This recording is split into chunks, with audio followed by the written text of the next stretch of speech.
Today I saw this video. It's been making waves online, and I must be very sincere with myself. This video broke me. Apparently, a gas truck fell in Lagos, and instead of everybody running for their lives, people rushed there with buckets, with bottles with rubber, scooping fuel from the floor. Not kids. These are grown adults.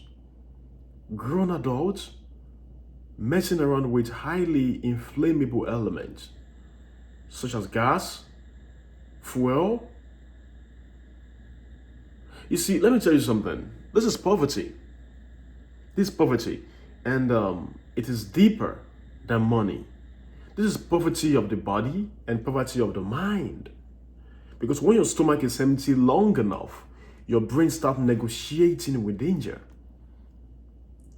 When your stomach is empty long enough, your mind start negotiating with danger. Somebody will say, "Oh, hunger not the," you say hunger not the year grammar. Yes, hunger is wicked, but listen, even hunger, should have a limit.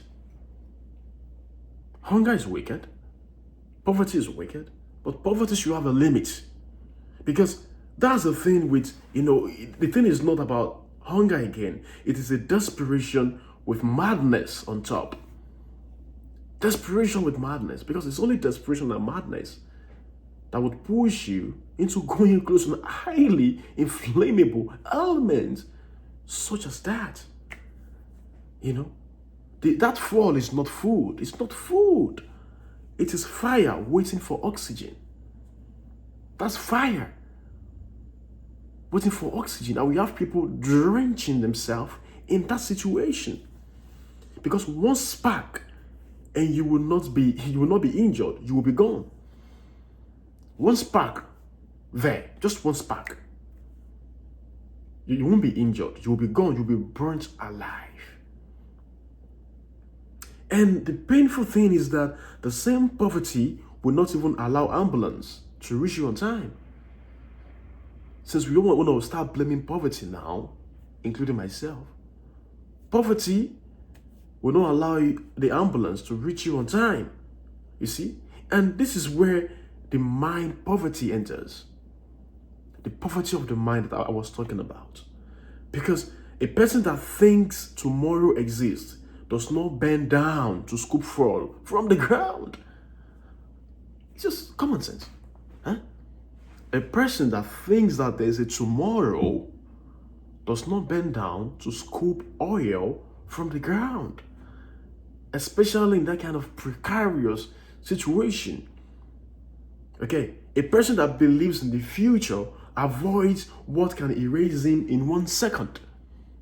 In fact, any spark of fire around our environment is a millisecond. Everyone is gone. Everyone is gone. So what I'm seeing in society is where life has become so cheap. In Nigeria, life has become so cheap in Nigeria. The most affordable thing in Nigeria right now is life.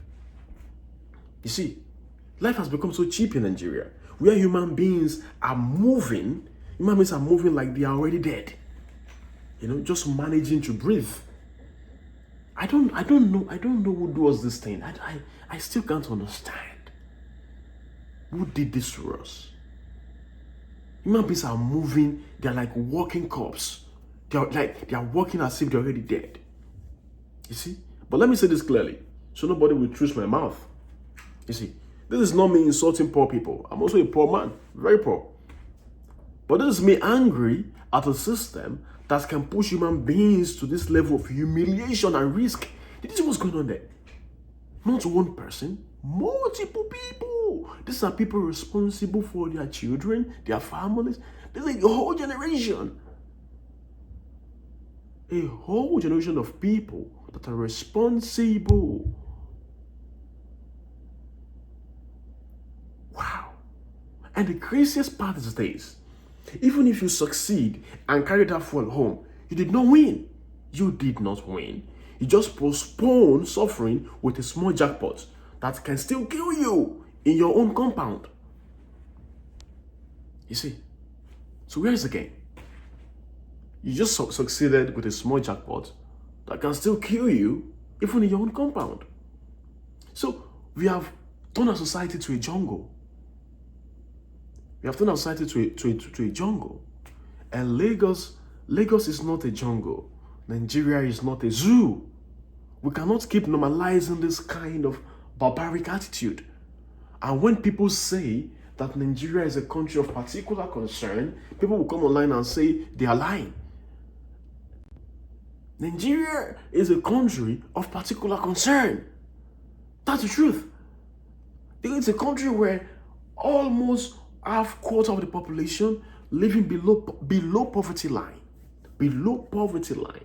Meaning there's a bar, there's a standard for poverty. They're living below poverty line.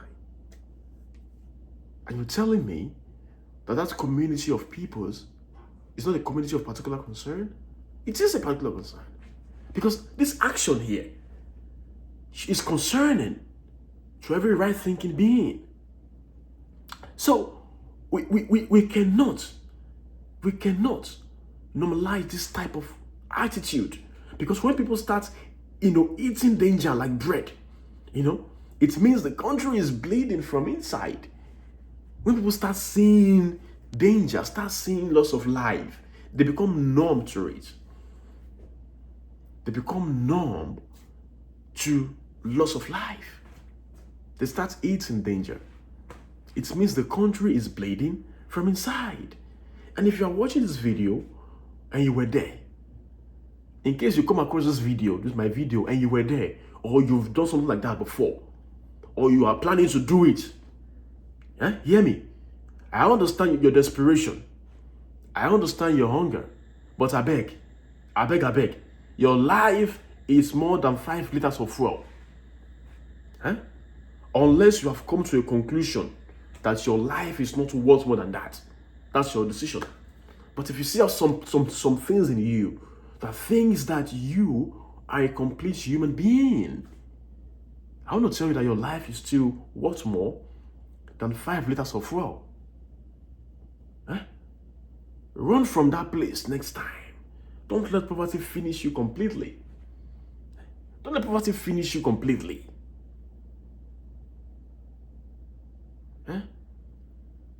We need to do something about this. This is not normal. This is not normal. This is not normal. Because we have moved from a supposed democratic system of government to a monarchy, autocratic, oligarchist, and propagandalism, where the government has become a government of friends, for friends, and by friends. Where people are now bringing their successors, and now their children.